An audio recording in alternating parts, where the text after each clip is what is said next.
నా చెప్పుతో నేనే కొట్టు. ఇప్పుడు ఈ 'బార్బరిక్' సినిమాకెళ్ళాను. ఈ మధ్య విడుదలైన ఒక Telugu cinema 'barbaric' director Mohan Srivatsa జనాలు థియేటర్ రాలేదని చెప్పి థియేటర్లో 10 మంది ఉన్నారని చెప్పి డిసప్పాయింట్ అయ్యి తనను తానే చెప్పుతూ కొట్టుకోవడం సంచలనం సృష్టించింది. ఇక్కడ తప్పు ఎవరిదని చూసుకుంటే ఖచ్చితంగా డైరెక్టర్దని చెప్పొచ్చు. అసలు డైరెక్టర్ పని ఏంటి?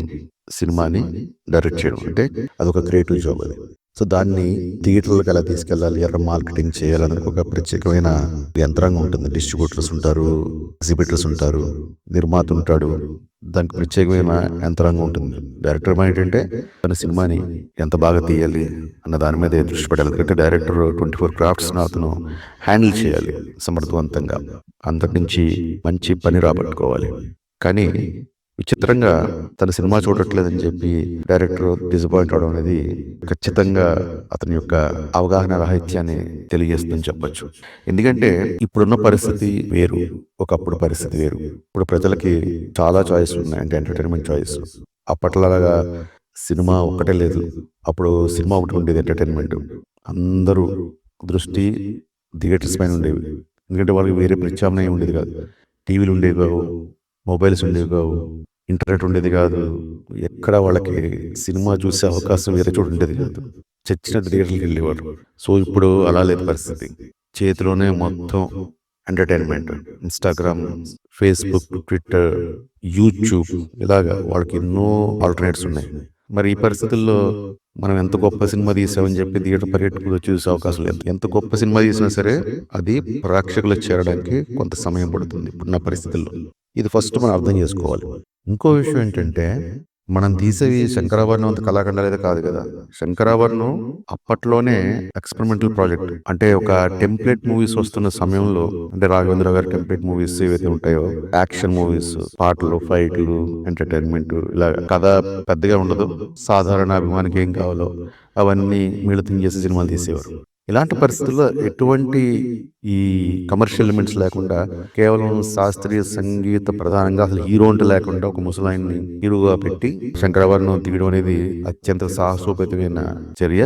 ఆ సినిమాకి కూడా దాదాపు ఒక 2-3 వారాల పాటు జనాలు థియేటర్కి వెళ్ళదు. మరి వాళ్ళు ఎంత డిసప్పాయింట్ అవ్వాలి. అయినా సరే ఒప్పు పెట్టారు. మౌత్ టాక్ పెరిగి పెరిగి ఆ సినిమాకి ప్రజలు బ్రహ్మరథం పెట్టారు. అంటే ఒక సినిమా ప్రేక్షకుల మధ్యలోకి వెళ్ళడానికి కొంత సమయం పడుతుంది, కొంత సమయం ఇవ్వాలి.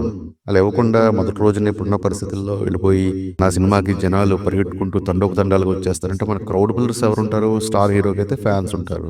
మనం తీసిన సినిమాకి స్టార్లు లేరు కాబట్టి మన సినిమా జనాలకి అది వెళ్ళడానికి కొంత సమయం పడుతుంది. అది అర్థం చేసుకోకుండా నా సినిమా అందరూ వచ్చి చూసేయాలి, లేదంటే సినిమాని బాగా తీసాను, ఇది ఒక విధంగా చెప్పాలంటే అహంకారం అని చెప్పచ్చు. సో దయచేసి ఇలా ఎవరు కూడా డిసప్పాయింట్ అవ్వకండి. ఇంకో విషయం ఏంటంటే థియేటర్స్ అని ఇప్పుడు జనాలు రావడం లేదు, ఇంట్లోనూ ఓటీటీలో చూస్తున్నారు. ఆల్టర్నేట్ ఉంది కదా, థియేటర్కి మేము ఎందుకు రావాలి అని ఒక క్వశ్చన్ కూడా వాళ్ళు వేసుకుంటున్నారు. ఎందుకంటే వాళ్ళ థియేటర్ రావాలంటే పెట్రోల్ ఖర్చు, కారు, ట్రాఫిక్, కాకుండా అక్కడ కూల్ డ్రింక్స్, పాప్కార్న్, వీటికి భయపడే థియేటర్ రావట్లేదన్న విషయాన్ని కూడా తెలుసుకోకుండా ఇంకా ఎందుకు రావట్లేదు నా సినిమా బాగా తీసాను కదా ప్రేక్షకుల మీద కక్ష కట్టి ఇలాగ తను చెప్పించుకొట్టుకోవడం, అది ఒక విధంగా ఎమోషనల్ బ్లాక్ మెయిల్ లా కనబడుతుంది. సో అలా చేయకండి. మీకు థియేటర్స్ అనేవి మర్చిపోండి. ఫ్యూచర్ లో అంతా కూడా ఓటీటీలోనే మ్యాక్సిమం జరుగుతుంది. ఎక్సెప్ట్ స్టార్ మూవీస్, అంటే వాళ్ళకి సెపరేట్ ఫ్యాన్ వాళ్ళు ఏముంటుంది కాబట్టి వాళ్ళు వెళ్తారు. కానీ అప్పుడప్పుడు ఈ నరసింహ గానీ, ఈ చావా లాంటి సినిమాలు కానీ వచ్చినప్పుడు థియేటర్లో ఆ ఎక్స్పీరియన్స్ కోసం మేము వెళ్ళాలని వాళ్ళు తప్పకుండా వెళ్తారు. అది కూడా జరుగుతుంది మౌత్ టాక్ వలన. లేదంటే కొంతమంది దాన్ని ప్రమోట్ చేస్తారు, ప్రత్యేకంగా ప్రమోట్ చేసుకోరు సినిమాని. సో అలాగా చేసుకుంటే కనుక తప్పకుండా సినిమా అనేది ఎప్పటికీ ఇదేమీ మాయమైపోదు. సినిమా అనేది ఉంటుంది, కాకపోతే అది ఆ థియేటర్ కాకుండా వేరే విధంగా కూడా అది ప్రజల్లోకి వెళ్ళే అవకాశం ఉంది. కాబట్టి ప్రజలు వాటిని చూస్ చేసుకుంటున్నారు. ఇప్పుడున్న పరిస్థితుల్లో మేము థియేటర్కి పరిగెట్టుకుంటూ వెళ్ళి చూసి దాన్ని విజయవంతం చేయాలి అన్నది లేదు వాళ్ళకి. వాళ్ళు ఓపికగా టైం తీసుకొని వెళ్తున్నారు. ఈ విషయాన్ని మనం గ్రహించగలిగితే కనుక మనం కేవలం అంటే డైరెక్టర్స్ ఎస్పెషల్లీ సినిమా మీద దృష్టి పెడతారు. సినిమా ఒకవేళ థియేటర్లో రిలీజ్ అయిపోయినా ఓటీటీలో తప్పకుండా తీసుకునే అవకాశం ఉంది. మన సినిమా బాగుంటే కనుక తప్పకుండా వాళ్ళు ఓటీటీ వాళ్ళు అసలు వదలరు, మంచి సినిమాలను వదలరు. ఈ వీడియో మీకు నచ్చినట్లయితే లైక్ చేసి, కామెంట్ చేసి అందరికీ షేర్ చేయగలరు. అలాగే మరిన్ని మంచి వీడియోల కోసం మా ఛానల్ని సబ్స్క్రైబ్ చేసుకోగలరు. ధన్యవాదాలు.